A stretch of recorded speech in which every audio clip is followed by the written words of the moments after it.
Chapter 3 शुरू कर रहे हैं और चैप्टर 3 है forces and motions.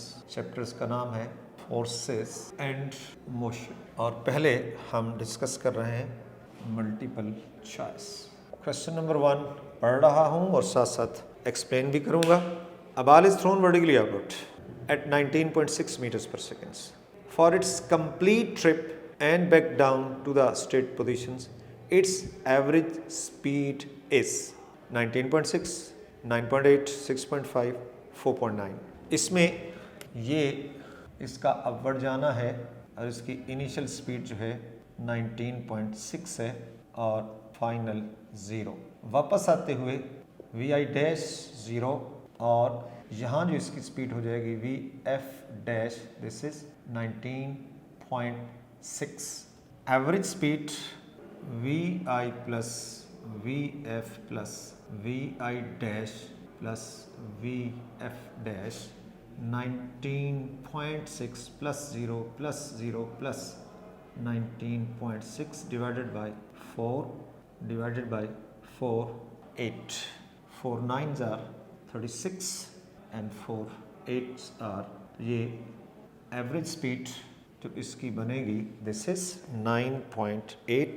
So answer है B 9.8 meters per second। This is the answer to this questions। Question number 2 है if you throw the ball down then its accelerations immediately after leaving your hand assuming no air resistance।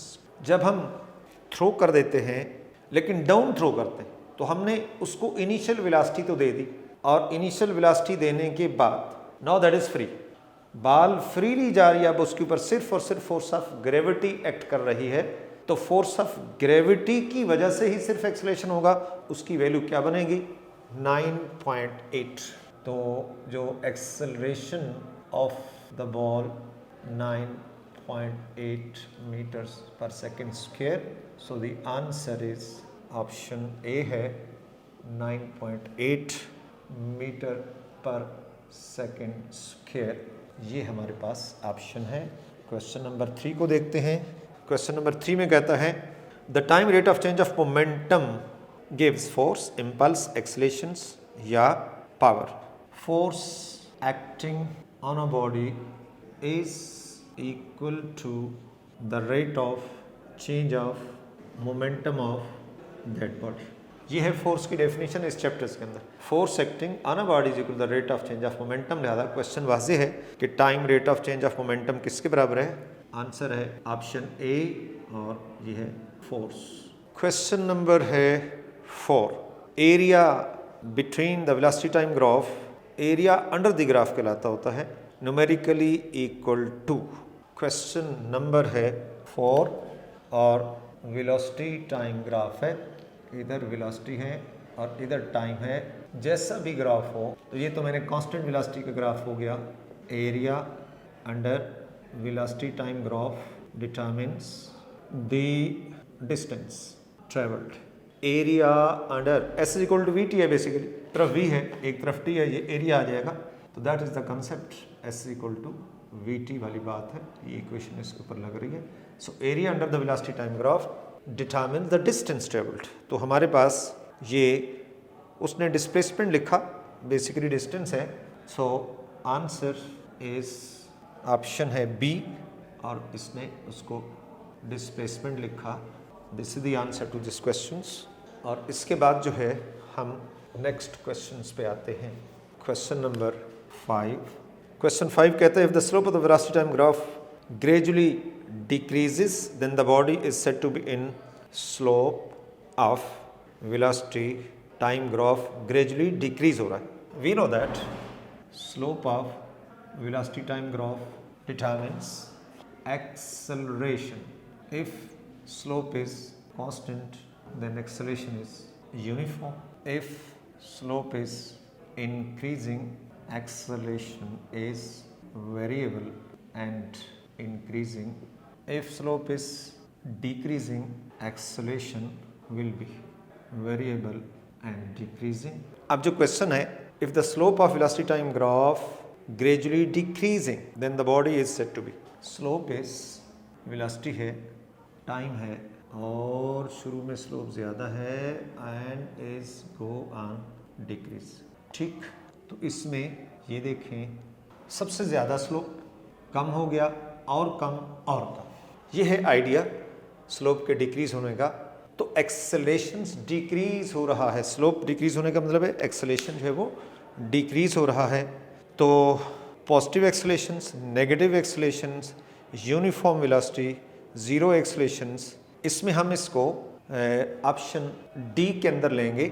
Since answer slope is gone decreasing which represents negative acceleration, so option B negative accelerations constant.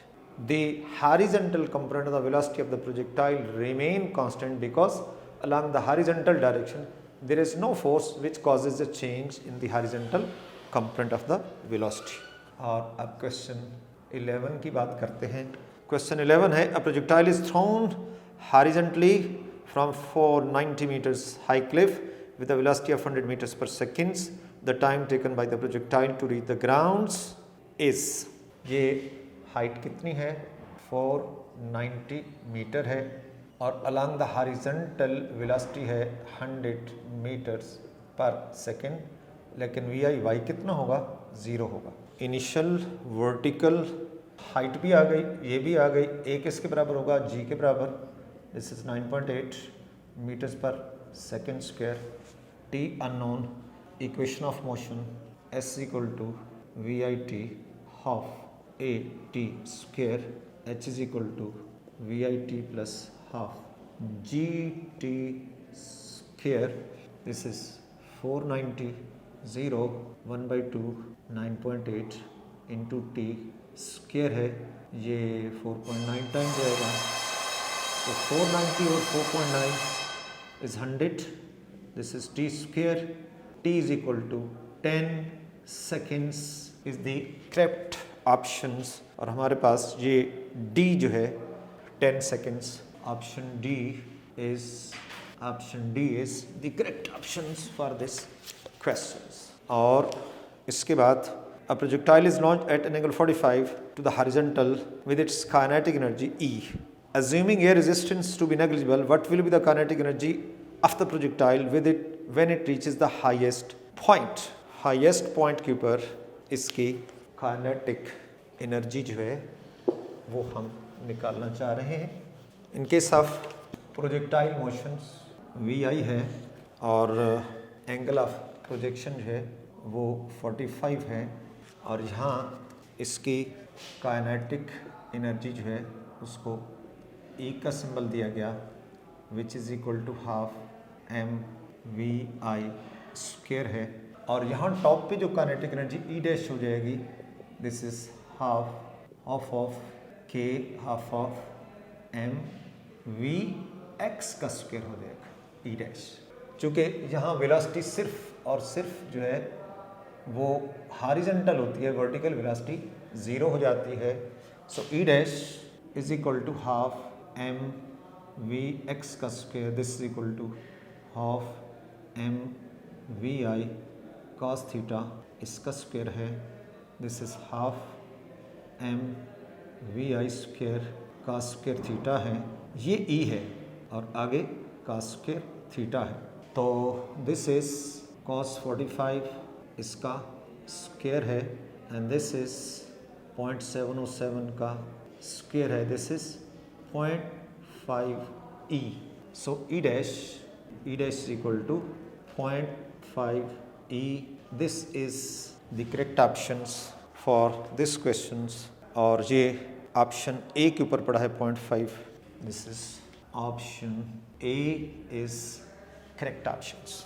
ये question number था 12। Question 12 के बाद 13 में to improve the jump recorded the long jumpers should jump at an angle of 45। Question number